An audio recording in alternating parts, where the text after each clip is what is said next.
Selamat malam Pak Rosid. Malam. Terima kasih. Setelah sekian lama ketemu lagi di sini.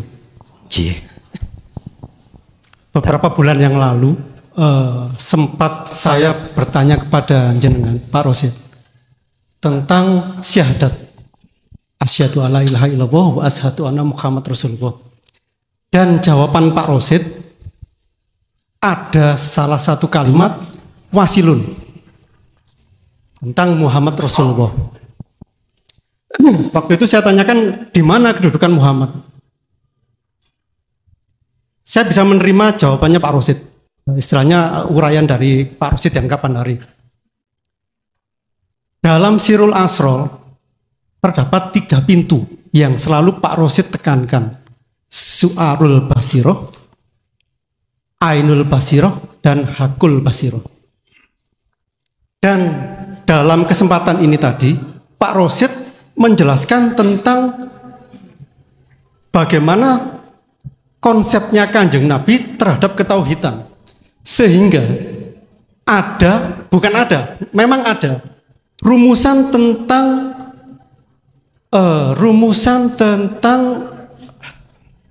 apa sih ini? Sholawat. Nah, dalam beberapa konsep, sholawat itu dijadikan wasilah untuk menuju keharibaan Gusti Allah. Apakah ini tidak bertentangan dengan Sirul Asror yang menekankan kepada langsung Gusti Allah, merasakan Gusti Allah, melihat Gusti Allah, dan menyatakan Gusti Allah? Seperti itu. Wasilah kepada Kanjeng Nabi satu-satunya yang mengantarkan ruh kepada Gusti Allah. Konsep tersebut dari beberapa konsep yang saya tangkap. Apakah tidak bertentangan? Itu pertanyaan pertama. Yang kedua, seandainya tidak bertentangan, bagaimana mengharmoniskan atau menyelaraskan antara Sirul Asror dengan konsep sholawat? Yang ketiga, ini agak penting. Agak saja. Muhammad sebagai bapak dari roh atau bapak dari semesta, ketika kita bersolawat terus kepada Nur Muhammad atau kepada Muhammad, apa itu tidak menjadi hijab? Karena bagaimanapun beliau adalah makhluk. Terima kasih. Mohon maaf kalau ada kalimat yang keliru dan kasar.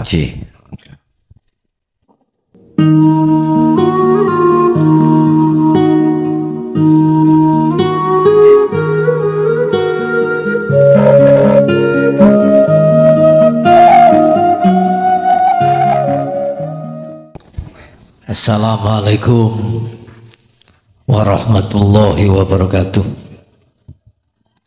Pada tanggal tegus di Al-Quran ada doa gini, Rabbi laula akhartani ila ajalin qarib fa asaddaqu fa akum minas sholihin. Ini adalah doa atau rintian orang yang sudah meninggal di alam kubur, menuntut para malaikat, menuntut Allah untuk dikembalikan lagi ke alam dunia. Namun rintian ini tidak diterima oleh Allah. Yang saya tanyakan, dia meninggal dunia belum ada sempat taubat, terus ya belum pernah lah mengikuti pengajian Gus Mukhlason mungkin. Lah ini gimana Gus? Rintian ini apa enggak ada rahmat dari Allah karena belum paham sama sekali? Padahal Rasulullah pernah ditanya juga, kapan kiamat ya Rasul? Rasul kembali bertanya kepada sahabatnya, apa yang kamu siapkan? Kok tanya kapan kiamat? Akhirnya sahabat menjawab, kami belum siap, kami belum ada persiapan, namun kami sangat mencintai jenengan ya Rasul. Mohon Kiai Mukhlason untuk menjelaskan ini. Terima kasih. Gusti Allah niku pewenak jabe kasep.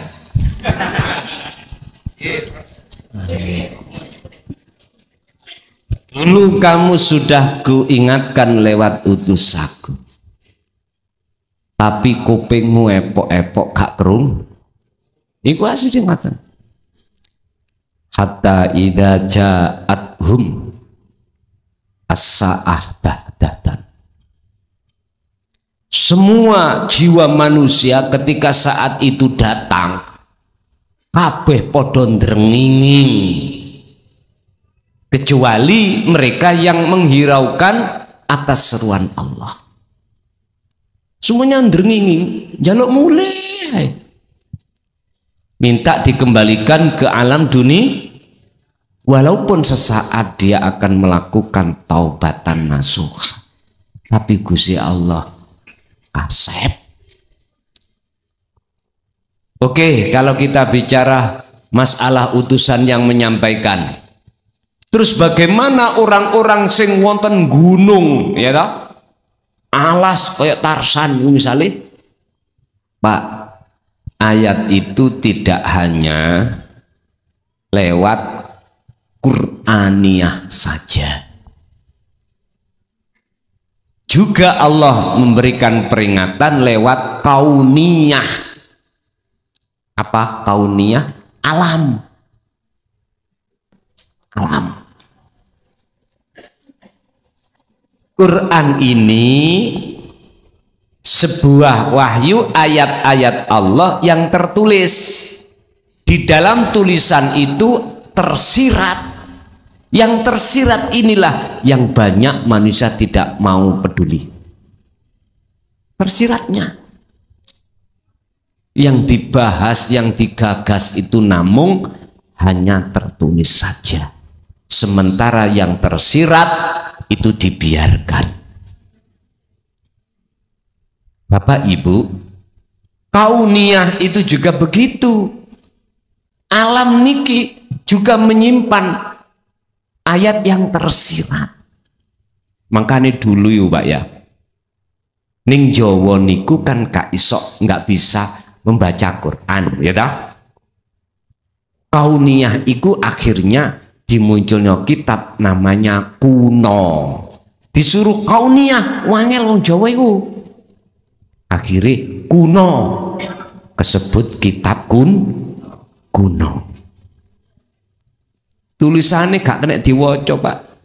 Nggih. Mboten saged diwaca. Sebab tulisannya itu abstrak. Abstrak. Melungker-melungker, wajik, kotak, bunder. Apa iki karepe? Kayak bola bundel ini ngono. Loh.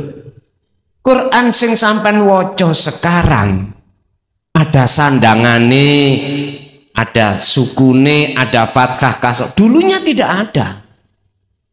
Asal muasal mboten wonten. Akhirnya versi Utsmaniyah disempurnakan sampai kita itu sekarang bisa membaca alif fathah a, alif kasro i, alif doma u, a i u. Lah saiki gak ngoten. Mboten dieca. Moro a langsung i u. Makanya anak-anak sekarang disuruh ngeja lah mboten saged. Karena mboten dikasih tahu. Alif di fathah ngono mboten diterangno fathah enggak. A langsung. Memang cepet, Pak. Cepet perkembangan ini. Kalau dulu dieja. Terus sebelum dieja itu malah luwih nemen. Makanya mengapa ayat pertama yang Allah turunkan terhadap beliau Kanjeng Nabi ku surat Al-Iqra. Iqra, bacalah. Karena disuruh untuk menerjemahkan wahyu itu maksudnya apa? Pelajarono. Artinya di dalam ayat-ayat yang tertulis yang disebut Al-Quranul Karim, wocon golek ono yang tersirat. Kauniyah yang ngono sama. Makanya kula nek wis kitab awal selesai, maka tersirat itu akan kami tulis urusan pro dan kontras. Pikir buriwun. Wong maksud dan tujuannya ben paham kok. Maqasidul a'dam. Makholi sahid, tujuan Allah wahyu. Misal apa sih? Hati jenengan kali kula ben dong lho ngoten. Biar tidak hanya membaca. Apa sih maksudnya bismillahirrahmanirrahim? Cek ra maca. Cek memahami, menghayati di dalam bismillah itu apa sih maksudnya. Gitu loh nanti. Bapak Ibu, memang iya. Semua jiwa ruh manusia ketika saat di dunia belum mau kembali, dia kok ya sudah meninggal. Rintihan yang mereka alami, dia hanya satu, minta kepada Allah untuk dikembalikan ke dunia walaupun hanya sesaat, supaya dia melakukan taubatan nasuha. Ya gak mungkin, Pak. Karena kesempatan yang sudah Allah berikan itu beliau abaikan. Berapa kali utusan Allah menyampaikan hal ini, tapi mereka gak malah nyedek, malah ngalih. Nggih ngapunten lho Pak ingkang kathah. Kita semuanya dulu asalnya ngingoten, ya seperti itu.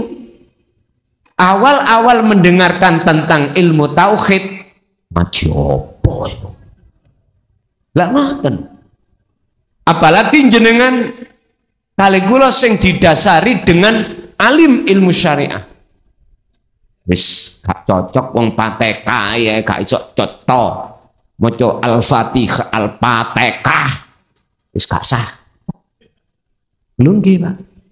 Estu. Maca Quran, makharijul hurufnya enggak sesuai dosa. Lah ngoten nggih? Ngomong enggak nyane korban kita itu. Loh, masa-masa seperti itu Pak wajib bagi kita saat kita tarbiyatul ibtidaiyah, wa sanawiyah, wa aliyah. Wajib. Tapi setelah itu ndang belajar musawirin dan belajar no ilmu tauhid. Ojo mbolet enak nggone. Ibtidak ya pelajaran salat ya ngono. Munggah sanawiyah ya ngono tok. Aliyah ya ngono. Sampai tuwek ya nek gak ngadeg ya rukuk. Rukuk sujud lho. Mbok ya liyane poko. Misale ngapunten Kang Kathah, piye carane ngadeg maksude iki ya apa ben nang Gusti Allah. Rukuke ya apa ben dunung. Mestine gak mboten ya. Wis pokoke biyen Mbah ngomong ngono ya wis ngene iki pokoke. Repot Pak nek wis jiwa kita, ruh kita, barzah itu kekasih Allah. Ala inna awliya Allah la khaufun alaihim walahum yahzanun walladzina amanu wa kanu yattaqun. Surat Yunus ayat 62-63. Begitulah kekasih Allah. Enggak ono perkara sing dikhawatirke. Karena sing dikhawatirkan enggak ada. Contoh, nek sampean mantuk dugi mriki pulang nanti ke rumah masing-masing, mripat yo gak utuh, dalan yo padang, gak khawatir. Gak khawatir, mesti nyampe. Coba jenengan kali kula, mulya merem. Wis gak usah kabeh, wong lorong noe didelok teko mburi. Wong merem, mantuk. Keadaan hati sampean Pak Mamang, aku kok ngicai waktu nom tak gak lah, keceblung gotok gak, nek gak percaya sama jajak, mesti gitu Pak. Sama ketika ruh kembali kepada Allah, wa inna ilaihi rajiun, untuk sampai ke rahmat Allah, mboten sakit, karena meripate ruh sampean kali kula masih kelebu meripat hati yang buta. Mangkana fi hadihi a'ma fahuwa fil akhirati a'ma wa adhallu sabila. Jangankan di dunia, di akhirat pun gelap gulita. Ya wis itu. Makane nderngingi Gusti balekno maneh ya. Kok kula dadi Gusti Allah. Kok kula ya. Gusti Allah ngomong kasep lah ngono. Cak cara kula tak tutuk ambek spidol. Jane wangkot biyen ngoten. Pak nyun sewu. Kami menjelaskan atau menyampaikan, menadirkan hal seperti itu karena bentuk sayangku padamu. Kalau dikembalikan pada Allah, itulah bentuk sayangnya Allah pada kita. Kok umpama lala apa lho Pak, kula capek-capek mrene ana omah kelon po. Itu ya. Loh itu. Ayo dipikir titik mawon. Masih saya sendiri wis gak mengenal itu payah. Habis dari Jakarta langsung cabut ke sini. Wis.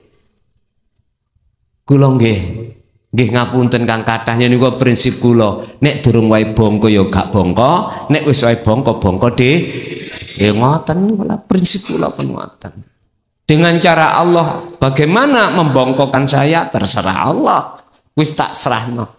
Gara-gara nyun sewu Pak, nek durung wayahe mati ketabak truk nih lho. Mboten napa-napa. Tapi nek wis wayahe alah kepreset titik gludeg sedo. Itu terjadi. Itu karena sudah waktunya, jalannya Allah sendiri. Mekaten. Terus bagaimana solusinya? Jiwa yang seperti itu adakah harapan untuk bisa ditolong? Jawabannya bisa. Yang bisa menolong hanyalah Allah. Sebab pertolongan tidak ada kecuali bersumber dari Allah. Lah sekarang kita gadukkan dengan hadis Rasulullah. Idza mata ibnu Adam, tatkalane anak putu Adam itu meninggalkan dunia, maka terputuslah semua urusan kecuali 3 perkara. Sodakotin jariyatin au ilmin yantafa'u bi awaladin soleh. Lah niki sodakoh yo ra enek, amal apa maneh semua gak diterima, tinggal satu, yaitu anak soleh yang mau mendoakan. Anak soleh itu anak yang bagaimana? Yang sudah mencapai makrifat. Makanya awaladin solihin ditambahi solihin adalah anak yang sudah bagus hatinya, jiwanya pada Allah. Itulah anak yang sudah makrifat. Anak yang sudah makrifat ketika berdoa dalam hatinya tidak ngakoni dirinya yang berdoa. Mboten. Sudah fana keakuan diri.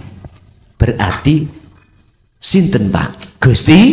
Loh di situ wis akhirnya dong wis ayate. Artine kirimo donga nang wong tuwa iku, tapi kuwi hatimu ojo kok akoni yen awakmu sing agawe. Lho ngoten niki. Lah iku tidak bisa kita lakukan manakala jiwa ini tidak Allah tarik di dalam alam fana. Sebetulnya sederhana. Jenengan nek wis ngerti sistem sirul asrar sampai jalanake wis mesti fana-fana sendiri itu nanti. Mekaten. Assalamualaikum warahmatullahi wabarakatuh. Ngapunten ya niki anu pitakene rada kasar kedhik.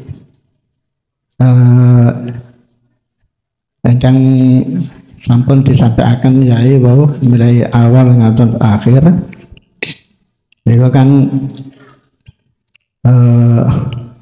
wonten teguran, wonten anjuran, wonten tuntunan nggih.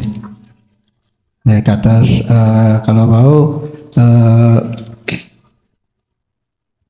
bawit yang sampun balik niku kata-katai diperbudak nafsu. Wonten ayat malih wa anibu niku nggih kali fafiru. Tapi nek di ningali teng kalimat la haula wala quwata illa billah niku make yang ngapunten nggih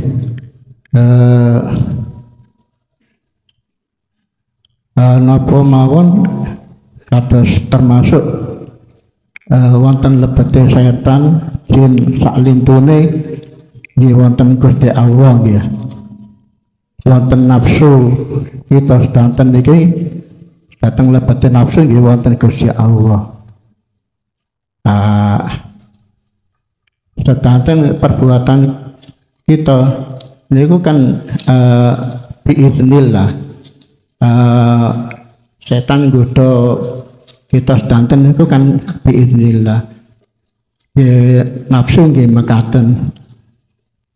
Tapi nggih pada akhirnya kan ingkang intine terakhir niku wau jenengan sampaiaken nurun ala nur niku wau. Dados sedanten niku napa kersane Gusti Allah. Menawi mekaten pripun ini? Nggih. Ajeng wonten surat Al-Mulk niku ayat kali malah benten malih Allah niku nyiptakaken gesang kalih seda niku damel wuji kita sedanten supados semerap amalipun ingkang langkung sae. Pripun niku wae. Ngaten mawon ngapunten. Wassalamualaikum warahmatullahi wabarakatuh. Waalaikumsalam warahmatullahi wabarakatuh. Mayoritas kita sebagai manusia itu hanya bisa membaca la haula wala quwata illa billah. Tapi minoritas sing saged ngelampai isine la haula wala quwata illa billah. Kalau lesan kita bisa baca, tapi hati ngetrapke maksude la haula wala quwata illa billah, mayoritas nggak bisa, nggak sesuai dengan fakta. Karena apa? Karena hati kita dalam keadaan gelap. Jadi perkara semua itu datangnya dari Allah, itu hanya berlaku hukum itu bagi kita yang sudah menduduki la haula wala quwata illa billah. Nafsu nggodha sing ngidini ya Gusti Allah. Kita tersesat, yang menyesatkan ya Allah. Kita dapat petunjuk, yang memberikan petunjuk ya Allah. Seta Gusti Allah gak pilih kasihan kok nek didelok ndugi mriku. Kalau kita nggak sadar mesti nuduh Allah iku pilih kasih. Bapak Ibu, kalau toh semuanya itu datangnya dari Allah, apa yang terjadi di dalam maksiat, taat, balak, nikmat ikut dari Allah. Hukum nikile hanya berlaku bagi hati yang sudah tidak gelap, tapi bagi hati kita yang gelap belum bisa berlaku. Akhirnya muncullah ayat, jikalau baik itu datangnya dari Tuhanmu, jikalau itu jelek dari nafsumu sendiri. Ada dua penguasa.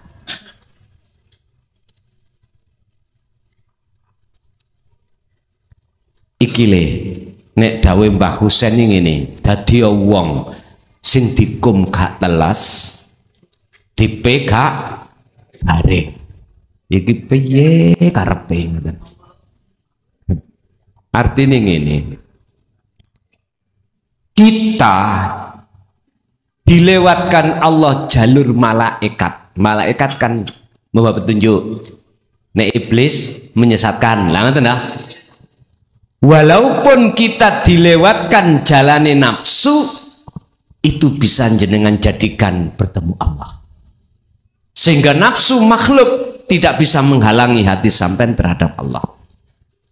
Nah, golongan kita yang menolak tauhid, jangankan lewat nafsu, Lewat malaikat pun gak bisa kita itu bertemu Allah. Justru malaikat itulah yang menghijabi hati kita kepada Allah. Apa? Amun duwe rapalan apa? Quran ini.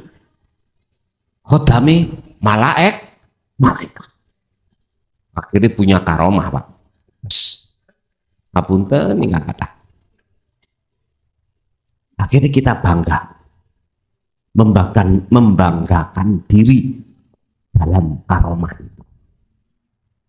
Ya niki sing disebut hakikatnya kita bertuhan kepada makhluk. Loh, ini akan menjadikan hijab bagi kita, bukan jalan. Untuk bisa kita liwati untuk menuju datang Allah, mboten saged. Contoh, kita berbuat taat lewat sholat. Contoh kecil aja. Iki fakta loh. Mengapa hati kita nggak bisa hudur Allah? Padahal iki taat. Apalagi maksiat.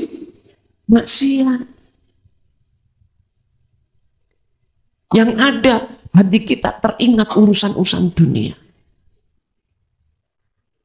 Berarti ini tetanda walaupun jalan itu dilewatkan malaikat, tetap kita nggak bisa sowan ketemu Gusti. Padahal ayatnya ada ayat Pak yang menjelaskan bahkan mewajibkan jenengan waktu sholat wajib ketemu Allah. Al-Baqarah 238 sering saya sampaikan. Waqumu lillahi qanitin, jalankanlah itu, lakukanlah sholat itu qanitin untuk bertemu Allah. Qanitin memakai makna ay khashi'in. Khasyi ini khusyuk. Khusyuk itu berarti ketemu Gusti wajib. Mana dibuka di tengah masyarakat? Jadi sholat sampean kali kula pokoknya gugur kewajiban, pokoknya oleh surga, pokok oleh ganjar. Ya ngoten tok. Di ngebang-ngebang. Jadi dari pertanyaan Bapak tadi terkait segala hal itu dari Allah, bagaimana kalau dimasukkan la haula wala quwata illa billah?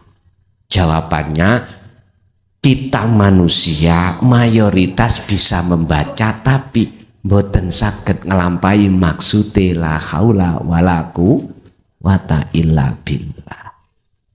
Berarti hukum kabeh sangka Allah tidak berlaku bagi kita yang hati kita masih gelap pada Allah. Dan hukum itu akan berlaku bagi kita yang jiwa hati ini sudah tidak mengenal gelap pada Allah, karena sudah bebas, merdeka dari kepentingan nafsu. Sehingga ketika nafsu mendorong kita untuk dohir melakukan perkara-perkara jelek, jenengan mesti dikudi Gusti Allah.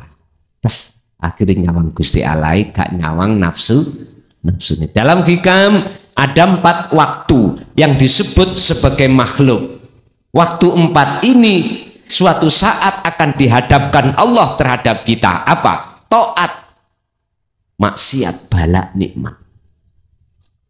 Nah, bagi orang yang hatinya sudah sampai pada Allah, maka dia tidak akan bersaksi memandang, melihat makhluknya, tapi bersaksi memandang Allahnya. Itulah maksud asyhadu alla ilaha illallah. Aku bersaksi sesungguhnya tidak ada siapa-siapa dalam hal wujudnya, dalam hal yang melakukannya, illallah, kecuali hanya Allah. Oke, kasih wonten. Selamat malam Pak Rosid. Terima kasih. Setelah sekian lama ketemu lagi di sini. Beberapa bulan yang lalu sempat saya bertanya kepada jenengan Pak Rosid tentang syahadat, asyhadu alla ilaha illallah wa asyhadu anna Muhammad Rasulullah. Dan jawaban Pak Rosid ada salah satu kalimat wasilun tentang Muhammad Rasulullah. Waktu itu saya tanyakan di mana kedudukan Muhammad. Saya bisa menerima jawabannya Pak Rosid. Istilahnya uraian dari Pak Rosid yang kapan hari.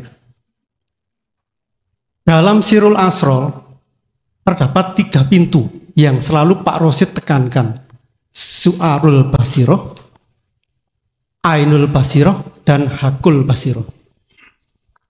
Dan dalam kesempatan ini tadi, Pak Rosid menjelaskan tentang bagaimana konsepnya Kanjeng Nabi terhadap ketauhidan. Sehingga memang ada rumusan tentang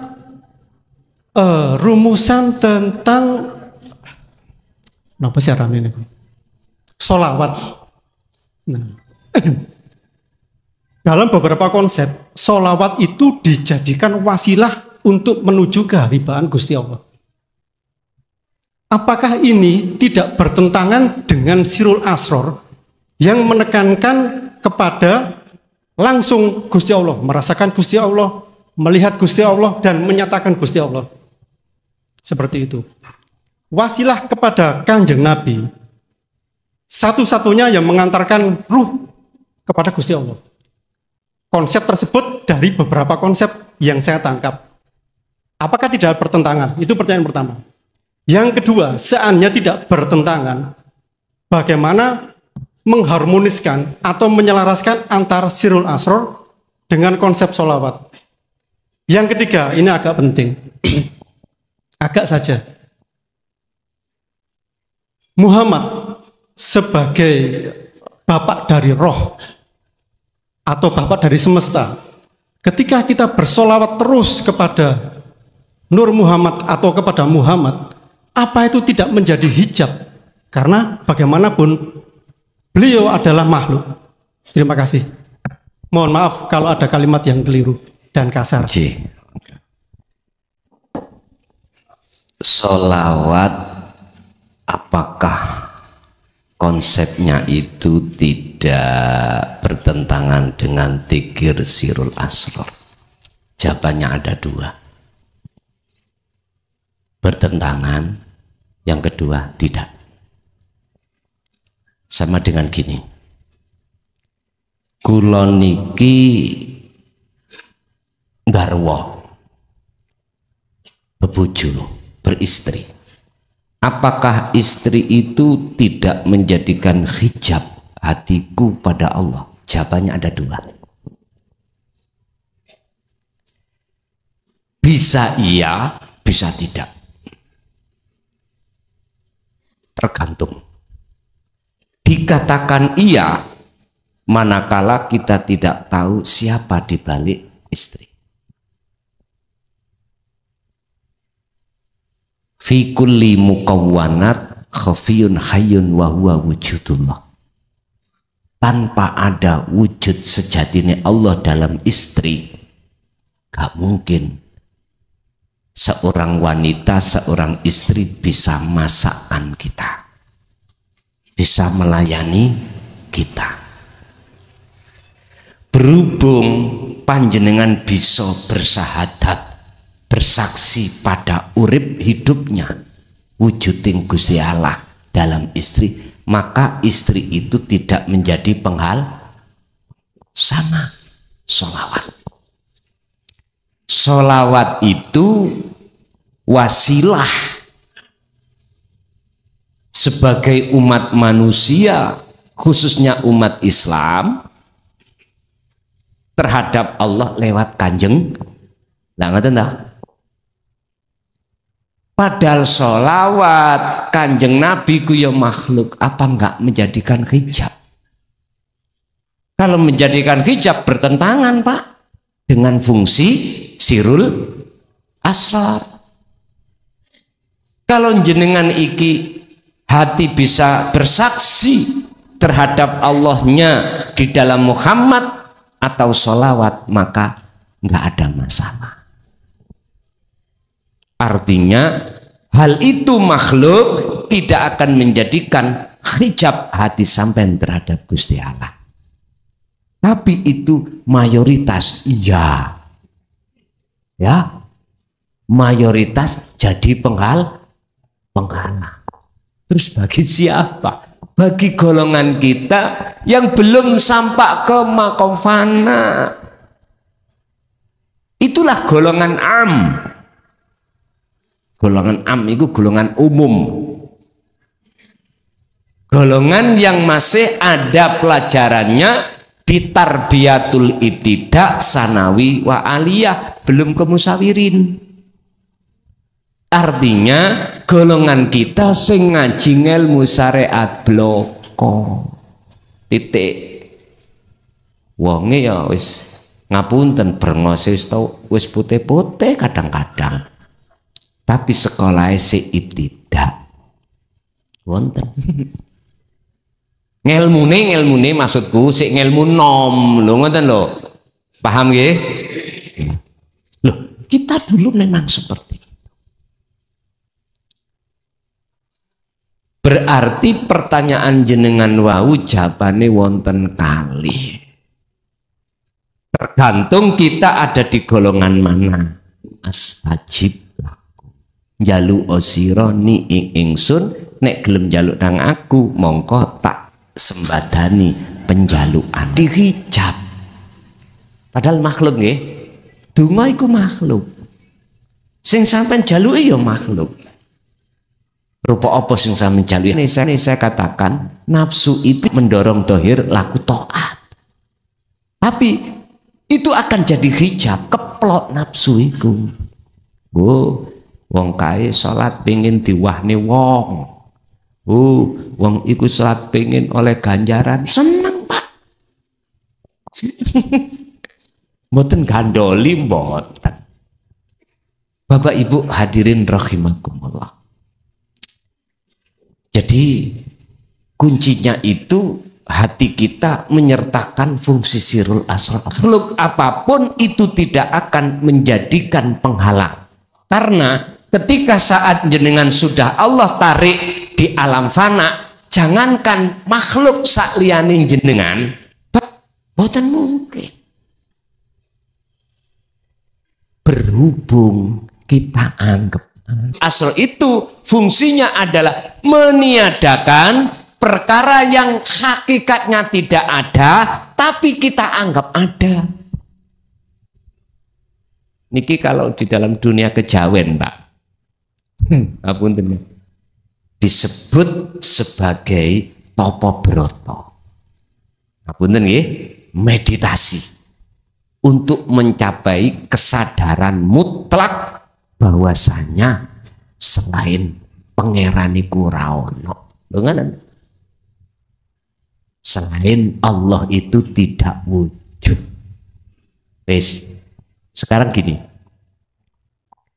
Ben nalar keterangannya sampean ben paham. Makhluk asline asale lah mboten wonten to. Wontene adanya sebab diadakan oleh yang Oke. Bisa diterima niki. Oke. Tapi bukan berarti jenengan sudah menyandang hak sifat ada. Mboten. Mboten ansal.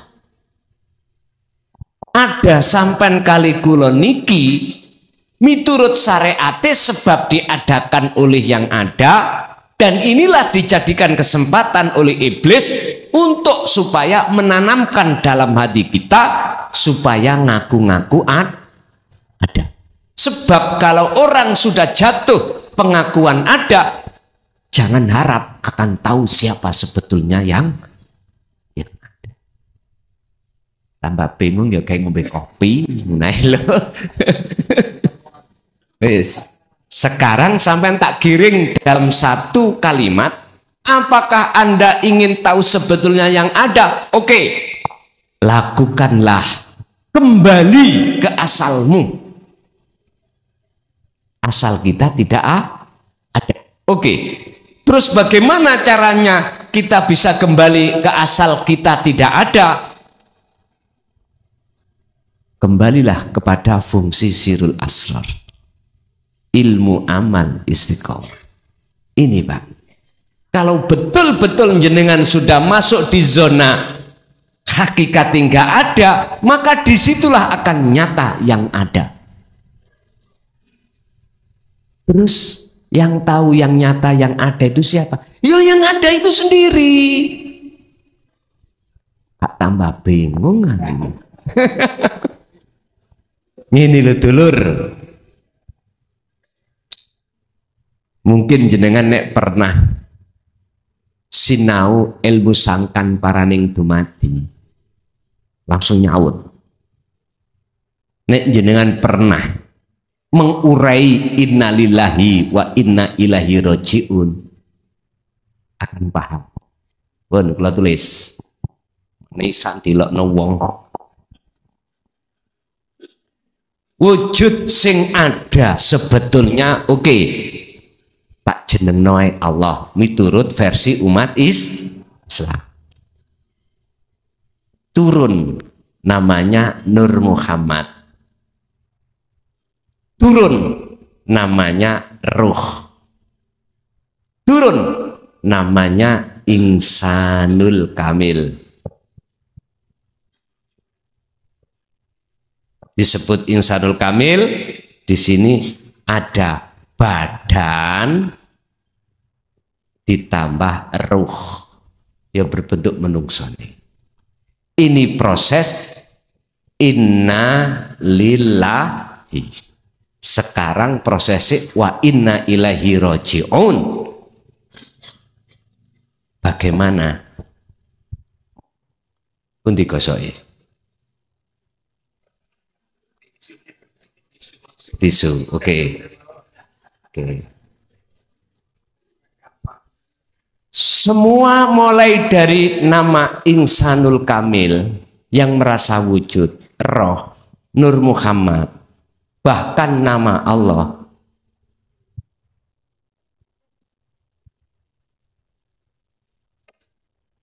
Sak tahu jenenge apa iki? Diem toh? Diem. Tandane diem. Di dalam hati sampean ada namanya al-fuad. Kanjeng Nabi dawuh ihsan anta budallaha ka'annaka lahu taroh. Itulah makrifat. Dalam hati sampean iku merasa aku Allah. Itulah tauhid yang puncak. La ilaha illa ana pun puncak itu. Salikan la ilaha illallah, la ilaha huwa, la ilaha anta, la ilaha. Isini Quran tauhid iki ya ini. Sarengat torekot hakikat mak. Ya wis wacan dhewe jeneng apa iki?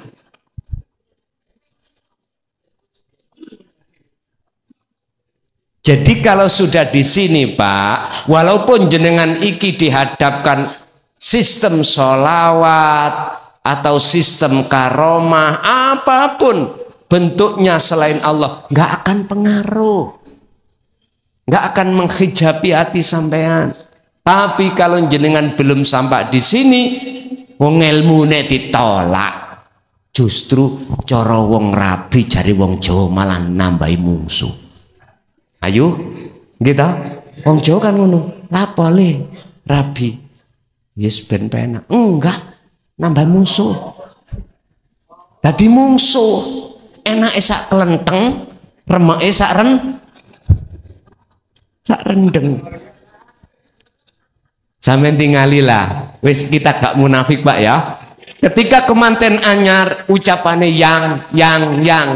Coba nek wis di anak loro telu. Insya Allah yangi ganti nang anak. Kadang-kadang nyantol nang rondo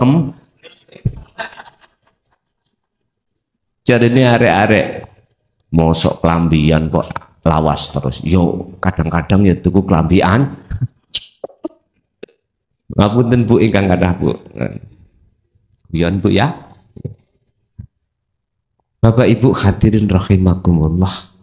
Tinggal melihat posisi kita ada di mana, ruh ini, makomnya di mana. Nek makom ampus jelas jadi penghalang. Jadi penghalang. Makanya kekasih wali-wali Gusti Allah dulu prosesnya itu majedubun kebanyakan, mboten wasilun. Apa? Semuanya ditinggalkan secara fisik. lebih-lebih secara ruhaniah, garwa, anak, dunya brono ditinggalno. Karena apa? Zaman antara yono, antara wayah yono ngelmu dulu itu. Lah sekarang zamannya antara bugo, antara wayah bugo badok. Nggih, ditinggalno total jenderal. Akhirnya memang mudah nggak terhijabi karena pisah sudah nggih. Nyun sewu, beliaunya Buya Sahur ya, mungkin ada yang kenal. Berapa tahun dia itu ke alas, tinggalkan wow, istri, anak, urusan dunia. Perlu nih untuk memurnikan tauhid. Banyak kasih kekasih Allah sing gak ketara, sing gak tau ngaji, kuatah. Kadang dadi pedagang, nggih, dadi petani. Kadang dadi niku lho pedagang dodol tempe. Bisa cirine kekasih Allah itu jangan mengikuti pemahaman orang umum. Nek pemahaman orang umum iku ngeten, diwastani waline Gusti Allah kasih Allah. Roh perkara sadurunge kedaden. Pak nyun sewu nek tujuane golek ngono tak pendem 40 dina keturutan. Nek goleki ilmu kasab ngoten lho ya. Mung ngoten. Ayo kembali ning Quran. Ala inna auliya Allah la khaufun alaihim wa lahum yahzanun. Itu loh cirinya kekasih Allah itu. Walladzina amanu wa kanu yattaqun. Itu cirinya. Mana menyentuh kudu nasape iki mboten enten. Mana berbicara kudu roh. Wong wedok celonoan katoke ijo. Misale sing gak ketok-ketok lho ketok. Mboten. Roh perkara sing jange kedaden mboten. Di situ cirinya la khaufun alaihim walahum ya. Hati sudah tidak ada lagi rasa khawatir, rasa wedi, rasa gelisah. Karena apa? Karena hatinya bergemuruh wujudi Allah tok, sakliyane Allah gak wujud, makanya dia nggak akan takut. 1, 2, tahu semuanya sing ngatur Allah. Lah apa aku terus delap-delap. Ngerti delap? Jaluan. Lah apa? Lah wis kabeh Gusti Allah wis ngaturku. Gak njaluk ya diwenehi. Jadi beliau itu lugu di situ. Itulah waladina amanu, orang yang imannya sudah betul-betul ihsan, wa kanu yattaqun. Dikatakan ihsan karena dia sudah takwa. Takwa itu apa? Pak? Ilmu amal istiqomah tadi. Untuk mencapai makom derajat yang paling luhur, yaitu makrifat billah. Ada di situ. Boten ikut-ikut apa keterangane wong ama, wong amba, wong ami, pokoknya wong nek roh isinya karepku jaiku wali. Loh aku ki ngucap assalamualaikum ning jure ati. Lah kok kono ngucap waalaikumsalam. Wah wali. Ngapunten Pak, itu dunia kasaf Pak. Dunia kasaf penuh dengan tipuan. Mengapa saya berani seperti ini? Kulo termasuk korban. Kulo mantan wong bejat ya Pak. Mantan wong bejat di mata Allah Pak.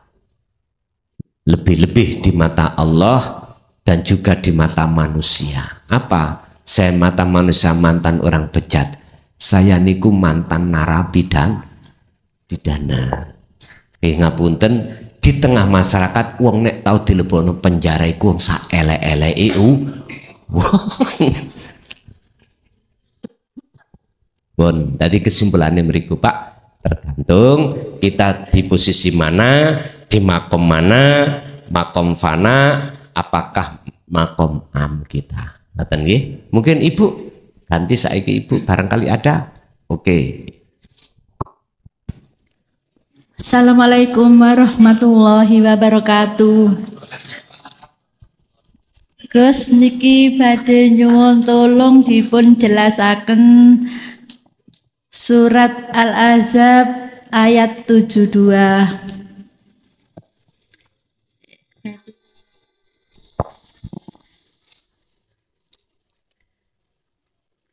Sesungguhnya kami telah menawarkan amanat kepada langit, bumi, dan gunung-gunung, tetapi semuanya enggan untuk memikul amanat itu, dan mereka khawatir tidak akan melaksanakannya karena berat. Lalu dipikulkan amanat itu oleh manusia. Sungguh manusia itu sangat dolim dan sangat bodoh.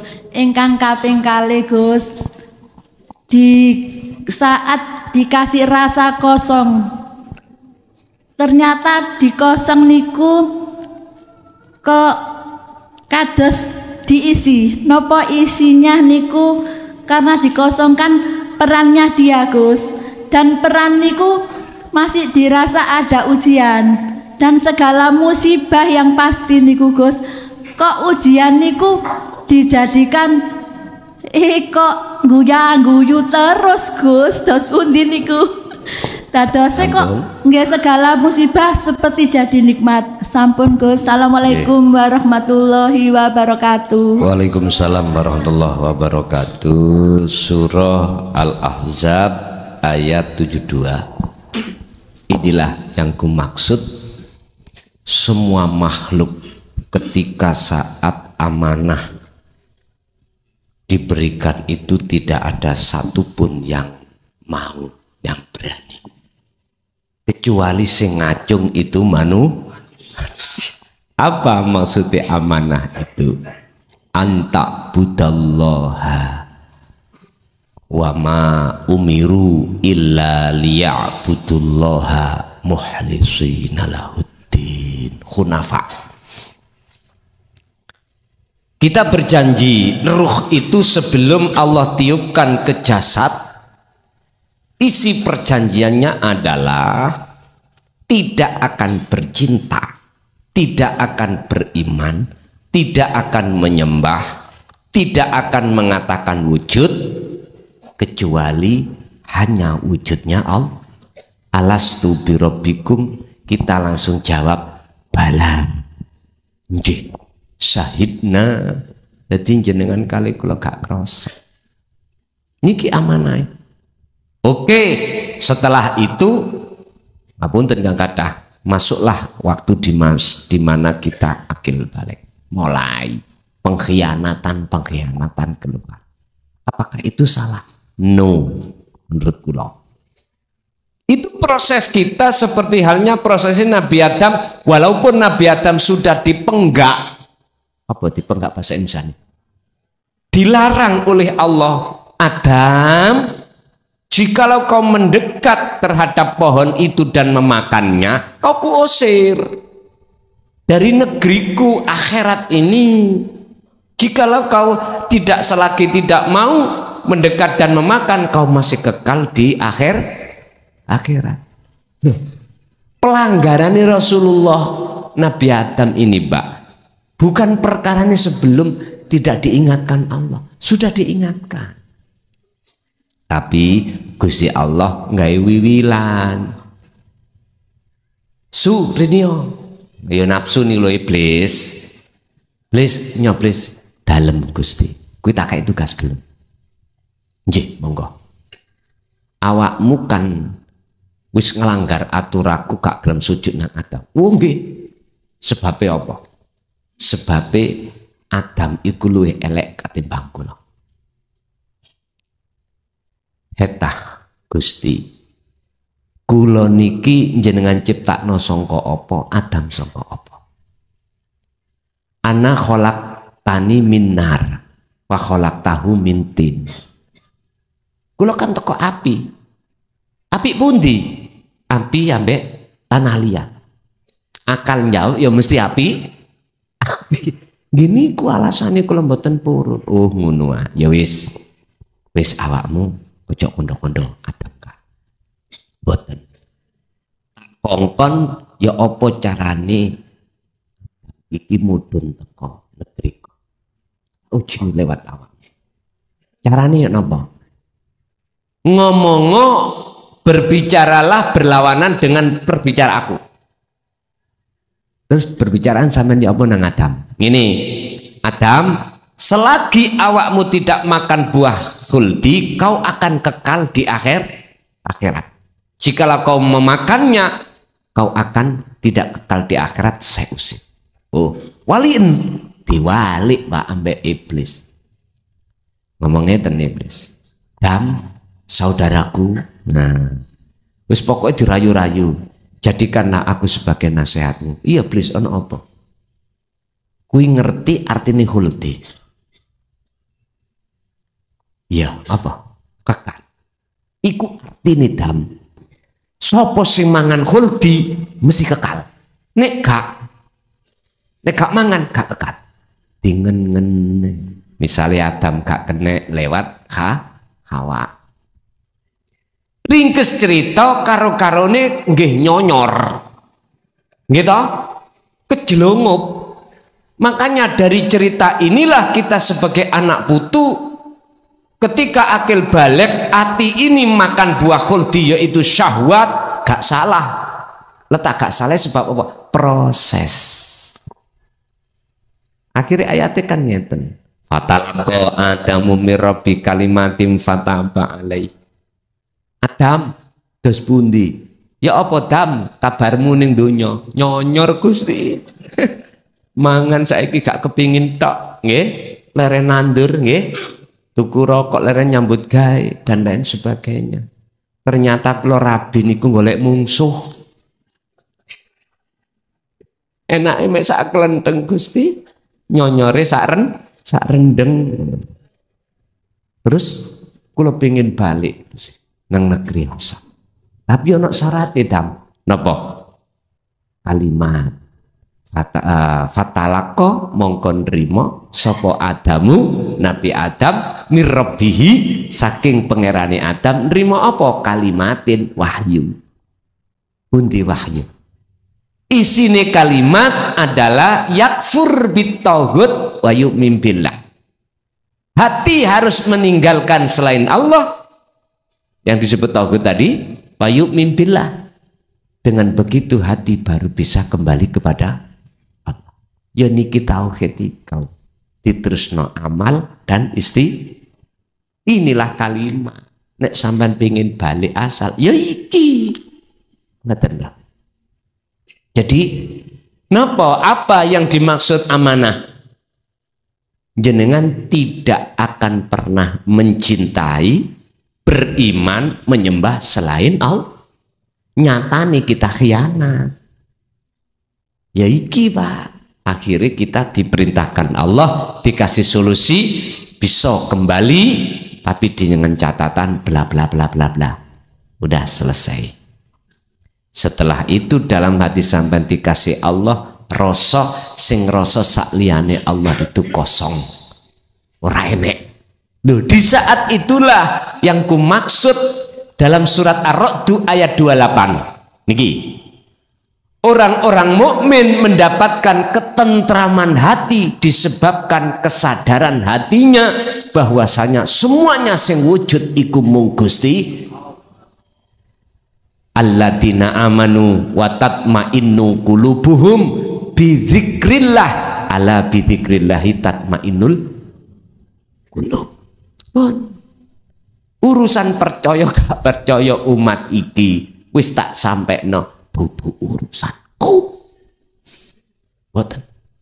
Monggo iku hak masing-masing. Saya pun tidak akan menyalahkan bagi saudaraku yang menolak. Boten.